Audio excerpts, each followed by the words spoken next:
자, 함께 봉독할 말씀 마태복음 5장 1절로 12절까지 말씀을 교독합니다. 예수께서 무리를 보시고 산에 올라가 앉으시니 제자들이 나온지라 입을 열어 가르쳐 가라사대 심령이 가난한 자는 복이 있나니 천국이 저희 것이며 애통하는 자는 복이 있나니 저희가 위로를 받을 것이며 온유한 자는 복이 있나니 저희가 땅을 기업으로 받을 것이며 의에 줄이고 목마른 자는 복이 있나니 저희가 배부를 것이며 긍휼히 여기는 자는 복이 있나니 저희가 긍휼히 여김을 받을 것이며 마음이 청결한 자는 복이 있나니 저희가 하나님을 볼 것이며 화평케 하는 자는 복이 있나니 저희가 하나님의 아들이라 일컬음을 받을 것이며 의를 위하여 핍박을 받는 자는 복이 있나니 천국이 저희 것임이라. 나를 인하여 너희를 욕하고 핍박하고 거짓으로 너희를 거스려 모든 악한 말을 할 때에는 너희에게 복이 있나니 기뻐하고 즐거워하라. 하늘에서 너희의 상이 큼이라. 너희 전에 있던 선자들을 이같이 핍박하였느니라. 아멘. 자, 오늘은 화평케 한 자는 복이 있다라는 말씀으로 하나님 말씀을 함께 나누려고 합니다.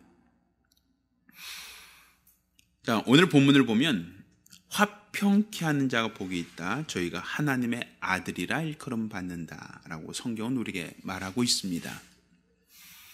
여기서 말하는 화평케 하는 사람, 그러니까 복 있는 사람은 화평케 하는 사람이다라는 얘기입니다. 영어로 보니까 화평하다라고 하는 것은 peacemakers 이렇게 돼 있더라고요. 그러니까 평화를 만드는 사람, 평화를 만들기 위하여 애쓰는 사람, 수고하는 사람, 이런 의미가 있습니다. 그러니까 평화롭게 하기 위하여 애쓰고 수고하는 사람이 누구인가? 또 그 사람이 왜 하나님의 아들이라 일컬음을 받을 것인가? 라는 겁니다. 근데 우리가 먼저 그 말을 조금 말을 좀 도치적으로 바꿔서 한다면 하나님의 아들은 화평케 하는 일, 화평케 하기 위하여 수고하는 일을 한 사람이다 라고 볼 수 있겠죠.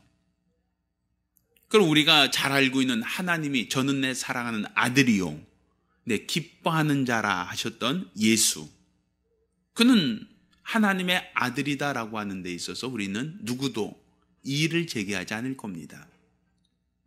그럼 예수 그리스도께서 하신 일이 바로 화평케 하는 일이다, 평화를 만드는 일이다 라고 볼 수 있는 겁니다. 그럼 예수 그리스도가 하신 일이 무엇인가 하면 아담 이후로 모든 사람들은 죄를 범하였습니다. 그 죄는 도적질을 해서 죄가 아니고 살인을 해서 죄가 아니라 하나님의 말씀을 거역함으로 모든 인류는 죄 가운데 빠졌습니다. 하나님께서 동산 중앙에 있는 실과의 열매를 먹지 말라 하셨건만 먹으면 죽으리라 하셨음에도 불구하고 첫사람 아담은 하나님 말씀을 거역하였습니다. 그리고 그 선악과를 먹음으로 아담과 그 모든 자손들, 모든 인류가 죄인이 되었습니다. 그리고 그 죄인이 된 그 증거로서 에덴에서 쫓겨나 그들이 땀을 흘려야 되고 종신토록 이 뱀에게 그들에게 먹잇감이 되었단 말입니다. 에덴에 있을 때는 그들이 화평했습니다. 에덴에 있을 땐 그들에게 어떠한 부족함도 어떠한 어려움도 어떠한 문제가 그들에게 없었단 말입니다. 그런데 그들이 에덴에 있지 못하고 쫓겨난 이유가 무엇입니까? 죄 때문이란 말이에요. 이 죄로 말미암아 평화가 깨진 겁니다. 죄로 말미암아 인생들에게는 수고하고 땀을 흘려야 되고 죄로 말미암아 인생들은 평화가 깨졌어요. 우리 주 예수가 오셔서 하신 일이 무엇인가 하면 그 죄인들을 구원하는 일이었습니다. 근데 그 죄인을 구원하는 그 방법이 무엇이었는가? 어떻게 죄인을 구원하였는가 하니까 하나님 말씀에 죽기까지 복종하시는 것이 바로 죄인을 구원하는 방법이었단 말입니다.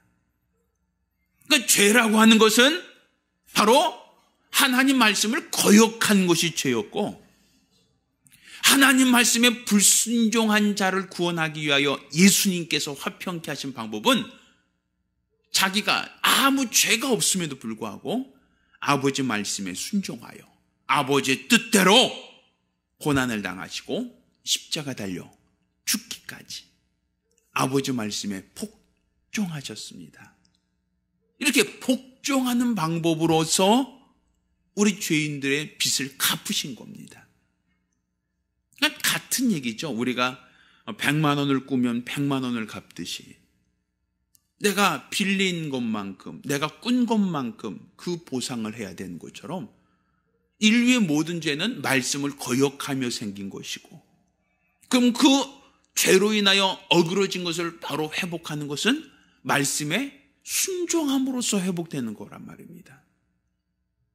그러니 우리 주 예수께서 흘리신 그 피는, 그 보혈은 자기가 무슨 잘못이 있거나 과실이 있거나 뭔가 연약함이 있어서 징계를 받은 것이 아니라 바로 하나님 말씀을 거역함으로 인하여 범죄한 자들, 하나님 말씀에 불순종함으로 인하여 타락한 자들을 구원하기 위하여 그들과 정반대로 아무 죄가 없는 분이 하나님 말씀을 죽기까지 복종하셨다는 거죠.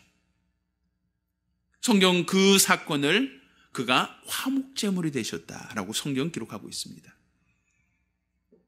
그러니까 하나님과 인간의 관계가 말씀에 불순종함으로 인하여 그 관계가 끊어졌는데, 예수 그리스도는 죽을지언정 하나님 말씀에 순종함으로써 하나님과의 관계를 회복했다라는 얘기입니다. 그 일을 위하여 그가 화목제물이 되셨고, 이 화목제물을 통하여 우리 모두의 죄를 용서하시고 구속하셨습니다. 그러니 이로 말미암아 하나님과 우리 인간 사이, 죄인 사이에 그 막힌 담이 허물어졌고 하나님과 화평한 자가 되었단 말입니다. 그러니까 예수 그리스도의 공생애가 무엇이었는가 하면 그분이 바로 화평케 하는 일을 위하여 오셨다. 우리에게 평화를 주기 위하여 오셨다. 그런데 그 평화를 주기 위한 방법이 무엇이었는가 하면 바로 죽기까지 말씀에 순종하는 방법이었습니다. 하나님의 계명에 순종하여 죽기까지 말씀에 순종함으로 바로 하나님과 우리 죄인 사이를 화평케 하는 분, 바로 그분이 예수님이요, 예수님의 공생애를 통하여 우리에게 보여준 화평의 그 근거를 보여주신 겁니다. 그러면 오늘 본문에 화평케 한 자가 하나님의 아들이 될 것이다 라고 했는데, 예수님이야 원래 하나님의 아들로 오셨고 그분의 공생애가 화평케 하는 일을 위하여 오셨다라고 한다면, 그럼 우리도 어떻게 할 때 화평케 하는 일이 될 수 있고 우리가 어떻게 할 때 하나님의 자녀라고 말할 수 있겠는가? 우리도 똑같단 말이에요. 우리도 예수의 공로로 말미암아 하나님과 화평한 자가 되었고 하나님과 사귐을 갖게 되었고 하나님의 자녀가 된 자들입니다. 그런데 우리가 화평케 하는 일을 할 때 그때 하나님께서는 우리의 신분이 하나님의 자녀로서 인정된다는 얘기 아닙니까? 그 얘기는 우리가 율법을 알고 있던 사람들, 과거 이스라엘 사람들은 그 율법이 누구에게만 준 율법인가 하면 이스라엘이라고 하는 나라, 아브라함의 자손에게만 주신 게 율법입니다. 그래서 그들은 가나안 사람들에게 자기는 선민이고 가나안 사람들은 이방인이다. 물론 가나안뿐 아니라 모든 사람들은 이방인들이고 자기들만 선민이다. 근데 우리는 선민인 것은 하나님께 계명, 율법을 받아서 우린 율법을 지키는 사람들이기 때문에 우리는 선민이다라고 생각했어요. 그런데 그 선민된 이스라엘 사람들은 가나안 사람들을 어떻게 했죠? 다 죽이라 그랬단 말이에요. 쫓아내라 그랬단 말이에요. 하나님이 주신 계명을 그들에게도 가르쳐라. 그들도 그 계명을 지키게 하라. 이런 얘기가 없어요. 이스라엘 사람들은 복음을 전하는 민족이 아닙니다. 하나님의 약속을 받고 계명을 받은 건 맞지만, 또 그 계명에 순종하는 건 맞지만, 그 계명에 순종한다는 것은 이방인을 몰아내고 가난한 사람을 몰아내고 그 땅을 차지하라는 것이었지, 너는 가서 그 사람들을 복음을 전해서 가난한 사람들을 다 율법을 지키게 하라, 이런 개념은 아니었단 말이에요. 그래서 이스라엘 사람들은 하나님의 자녀가 된 권세가 없고 하나님의 백성이라고 얘기합니다. 또 천사들도 하나님께서 그들을 부리는 영으로 만들었지 그들을 하나님의 자녀라 일컬지 않습니다. 그 이유는 천사들은 복음을 전하지 않아요. 만약 천사가 복음을 전한다면 우리보다 훨씬 더 잘할 겁니다. 그들은 잠을 자지 않아요. 공간의 제약을 받지 않아요. 아프거나 피곤하거나 어떤 연약함이 그들이 있지 않습니다. 우리가 6월절 그 사건이 천사에 의해서 이루어졌다라고 얘기한다면, 장자가 죽는 그 죽음이 그 집에 문설주인 방에 피가 발라져 있지 않으면 천사가 들어가서 초태생을 죽였단 말입니다. 아마 이러한 방법으로 전도를 한다면 교회 안 나올 사람 있을까요? 예수 안 믿을 사람 있을까요? 자, 선전포고합니다. 자, 다음 주까지 교회 안 나간 사람들은 장자가 죽을 것이다. 그렇게 하고 천사가 돌아다니고 그 동네를 한 바퀴 샥 돌면 장자가 싹 죽어버려요. 그럼 그 다음 주에 교회 나올까요? 안 나올까요? 아마 누구도 거부할 수 없을 겁니다. 그럼 얼마나 손쉽게 전도할 수 있겠어요? 우리야 미국 가려면 비행기 타고 가는 데마다 20 몇 시간씩 12시간씩 뭐 걸리지만 천사는 그렇지 않아요. 순간이에요. 그러니 우리보다 훨씬 더 유리한 조건으로 복음을 전할 수 있지 않겠습니까? 그렇지만 하나님은 이 복음 전하는 이 비밀을 천사들에게 맡기지 않으셨어요. 천사들은 전도하지 않습니다. 하나님이 부리는 영임에도 불구하고 그들에게는 화평케 하는 역할을 맡기지 않으셨다는 얘기예요. 그러니까 천사는 구원받을 자를 도와주라고 하는 권능으로선 임할 수 있지만, 그들이 하나님을 알고 하나님을 보내신 예수 그리스도를 전하는 증인이 될 수는 없는 겁니다. 그러니까 그들의 신분이 아들이 될 수 없단 말이에요. 오늘 본문에 화평케 한 자는 복이 나니 저희가 하나님의 아들이라 일컬음 받을 것이다 라고 했는데, 천사들은 하나님의 아들이 될 수 없는 것은 다른 말로 하나님이 그들에게 화평케 하는 일을 맡기지 않으셨다라는 얘기입니다. 그 일은 누구에게 맡기셨어요? 그 아들 독생자에게만 맡기신 일입니다. 그래서 그가 이 땅에 오셔서 저는 내 사랑하는 아들이요 내 기뻐하는 자다. 육체로 입고 오신 예수께 대한 아버지가 저는 내 아들이다 라고 말씀하셨던 것은, 그가 계명을 따라 오셨고 계명을 따라 살다가 계명을 따라 죽기까지 복종하시되 죄인된 우리를 하나님과 화목케 하는 화목제물이 되시기 위하여 그분이 이 땅에 오셨고 죽기까지 그 직분을 감당하셨다라고 할 수 있지 않습니까? 그런데 그 예수의 그 공생애는 이스라엘 사람, 율법을 받아서 율법을 지키는 사람, 이스라엘 사람에게 주신 계명도 아니요, 또 우리 인간보다 훨씬 초월적인 천사에게 주신 계명이 아니다.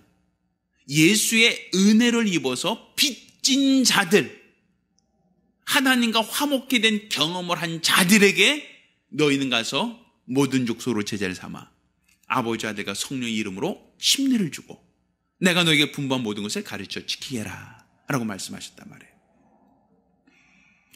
그럼 바로 그 복음 전할 그 직분은 먼저 내가 하나님과 화목게 된 체험을 갖고 있는 예수의 피로 구속함을 받은 우리에게 주신 직분이란 말입니다. 그러니 우리가 하나님의 자녀가 된다라고 하는 것은, 우리 그렇죠, 우리 신자와 성도가 있다는 말을 들어보셨죠. 그래서 그 구원이 다르다라는 얘기를 합니다. 하늘에 있는 별 중에도 해의 영광이 다르고 달의 영광이 다르며 별의 영광이 다르고 또 별과 별의 영광이 다르다. 빛의 밝기가 다르다는 얘기겠죠. 또 침례 요한에 대해서도 여자가 낳은 자 중에 가장 큰 자가 침례 요한이다. 그렇지만 진리로 낳은 자들, 복음으로 낳은 자들을 본다면 지극히 작은 자라 할지라도 침례 요한보다 큰 자가 된다라고 했단 말이에요. 그럼 침례 요한은 예수를 모태부터 알아보고 예수께 대하여 침례를 주고 죽기까지 순교한 자인데도 불구하고 그는 복음 전하는 자가 아니었단 말입니다. 화평케 하는 자가 아니라 그는 장차 오시리를 길을 첩경을 예비하는 외치는 자의 소리였을 뿐이란 말이에요. 근데 예수께서 복음을 이루시고 하나님과 우리 사이를 화평케 한 이후에 내가 체험한 예수, 나로 인하여 이제 예수로 인하여 하나님과 화평케 된 자들이 나가서 복음을 전하고 또 증거하기 위하여 하나님 말씀에 순종한다면 그 사람이 바로 하나님의 자녀가 되는 겁니다. 단지 예수 믿고 구원받은 사람, 이 사람은 신자입니다. 그 사람은 영광이 적은 거예요. 벌거벗은 구원은 받을 수 있단 말입니다. 그렇지만 하나님의 자녀가 된다, 하나님과 함께 영원토록 왕노릇할 것이다 라고 하는 사람은 어떤 사람이겠는가? 예수님처럼 이 땅에서 평화롭게 하는 자, 화평케 하는 직분을 감당하는 사람이 우리 주님 나라에서 하나님의 아들이다, 천사들 앞에서 저는 내 아들이다라고 일컫겠다는 겁니다. 이 땅에서 예수를 모른다고 부인한 사람, 나도 저를 모른다라고 얘기할 겁니다. 그렇지만 이 땅에서 하나님을 전하고 그가 나와 화평케 되었다는 것을 전하고 증거한 자, 예수로 말미암아 나는 하나님과 화평한 자가 되었습니다. 예수의 공로로 말미암아 나는 하나님과 화평한 자가 되었습니다. 당신도 예수만 믿으면 나처럼 하나님과 화평케 될 수 있습니다. 이렇게 하나님과 화평케 되는 방법이 바로 예수를 믿는 것이다. 화목제물로 오셔서 피 흘리신 예수의 공로를 힘입어서만 하나님과 사귐을 가질 수 있고 하나님과 화평케 될 수 있습니다. 이 복음을 전하는 사람, 이 복음을 증거하는 사람이 바로 화평케 하는 자, 피스메이커가 되는 겁니다. 우리가 하나님과 우리 사이를 화평케 한 예수처럼 바로 하나님의 말씀, 너희는 가서 모든 족속으로 제자를 삼아 아버지 아들과 성령 이름으로 침례를 주고 내가 너에게 가르쳐 분반 모든 것을 가르쳐 지켜야 하라. 이렇게 하나님의 계명, 지상명령을 받아서 나도 복음을 전하되 하나님과 화평케, 죄인된 자들에게 예수의 공로를 힘입어 하나님과 화평케 하려고 하는 자, 그 사람을 주님 나라에 갔을 때 저는 내 자녀다, 저는 내 사랑하는 아들이다, 일컬음 받는다는 얘기입니다. 내가 이 땅에서 하나님을 모른다고 하고 내가 이 땅에서 예수의 공로를 모른다고 한다면 우리 하나님께서도 저 나라에서 나도 저를 모른다, 난 저와 상관없다라고 얘기할 것입니다. 그렇지만 내가 이 땅에서 화평케 하기 위하여 수고하고 화평케 하기 위하여 죽기까지 복종하셨던 예수님처럼 내가 주의 복음을 전하기 위하여 이 땅에서 수고한다면, 예수의 공로를 전하기 위하여 우리가 수고하는 사람, 그 사람이 하나님 나라에서 저는 내 사랑하는 아들이다, 내 기뻐하는 자다, 이렇게 일컬음을 받게 된다라고 얘기할 수 있는 거예요. 따라서 우리는 예수께서 이 땅에서 하나님과 우리 인간 사이를 화평케 하고 또 우리 성도와 성도 사이를 화평케 하기 위하여 자신이 어떻게 되셨습니까? 화목제물이 되시지 않습니까? 그것처럼 우리도 하나님이 내게 주신 계명이 있기에 그 계명에 순종하여 믿지 않는 자들에게 예수를 전하는 것, 이게 바로 하나님의 자녀입니다. 예수를 전하기 위하여 내가 핍박을 당하고 예수를 증거하기 위하여 내가 이 땅에서 수고하고 애쓰는 것, 이게 바로 복받은 사람입니다. 우리는 항상 하나님 앞에 복 달라고 얘기해요. 복 주세요, 복 주세요라고 하는 사모함이 있습니다. 그런데 우리가 복음 전하세요, 전도하세요, 라고 하면 그거 말고요. 좀 부담스럽잖아요. 요즘 사람들이 얼마나 새침한데 그런 얘기를 하십니까? 요즘 사람들 말해도 잘 듣지도 않아요. 이런 얘기를 해요. 그런데 옛날에 비춰 본다면 지금은 전도하기 참 좋은 때입니다. 예수님이 제자들, 로마로부터 박해를 받고 같은 유대의 족속들, 같은 유대인들로부터 배척당하던 그들, 그 시대는 전도하다 실패하면 죽었어요. 그 당시는 예수를 잘못 꺼내다가 그들이 걸리면 재산을 몰수당하고 사자굴에 던져졌어요. 요즘에 전도한다고 재산 몰수합니까? 전도한다고 사회적 지위와 명예를 박탈당합니까? 전도한다고 사자굴에 던져버립니까? 그래서 그들이 어떻게 했습니까? 자기 신앙을 지키기 위해서 카타콤, 지하 무덤으로 들어가 살았어요. 터키 가니까 지하 땅굴 속에 개미집처럼 지하 도시가 있어요. 박해를 피하기 위해서 해도 비치지 않고 습한 땅 속으로 들어가서 자기 신앙 지키며 믿음 생활했던 사람들이 있어요. 그때와 비교한다면 오늘날 전도하기 어렵다, 전도하기 참 힘들다라고 말하지 않습니다. 우리가 전도하는 것은 바로 화평케 하는 일입니다. 이것은 바로 하나님 앞에 섰을 때 저는 내 사랑하는 아들이다, 저가 내 계명을 지켜 죽기까지 순종한 자이다, 이렇게 하나님으로부터 인정을 받을 수 있는 모든 이들에게 저는 내 아들이다, 저는 내 사랑하는 아들이다, 이렇게 인정을 받을 수 있는, 칭찬받을 수 있는 길이 바로 복음 전도의 길입니다. 따라서 저와 여러분 모두가 복받기를 원한다면 예수로 말미암아 화평케 된 우리의 신분, 예수의 공로로 말미암아 하나님과 화평케 된 이 체험을, 이 간증을 만나는 사람에게 전하고 가르치고 증거할 필요가 있습니다. 어떤 교회 내에서도 서로 다툼이 있는 곳에, 허영이 있는 곳에, 또 알력이 있는 곳에 내가 희생하여 그들의 관계를 화평케 하고 하나님과 관계를 회복시키고 또 인생들과의 관계를 회복시키는 것, 이게 바로 화평케 하는 자의 역할이고 하나님의 자녀의 도리요 복받은 자의 삶이다라고 말할 수 있습니다. 따라 저와 우리 성도들 모두 화평케 하는 직분을 감당길 바랍니다. 하나님 말씀에 순종하여 죽기까지 아버지 뜻에 복종하셨던 예수님처럼 내가 죽을지언정 말씀에 순종하여 복음을 전하고 증거하는 증인 되길 예수 이름으로 축원합니다. 우리 같이 기도하실 때 주여 우리 주의 공로로 말미암아 하나님과 화평한 자가 되었사오니 이제 나도 예수님처럼 복음 전하는 자가 되게 하여 주시옵소서. 율법 가운데 있는 자에겐 복음 전하를 하지 않으셨습니다. 천사에게도 맡기지 않았습니다. 어느 짐승, 어떤 식물들에게 복음 전하라고 어떤 다른 피조물에게 그 직분을 맡기셨습니까? 없습니다. 어떤 피조물도 하나님께서 복음 전하라 이런 직분을 주신 피조물이 없습니다. 오직 우리에게만 맡기신 겁니다. 그거는 내가 하나님과 화평케 된 자들에게만 맡기신 겁니다.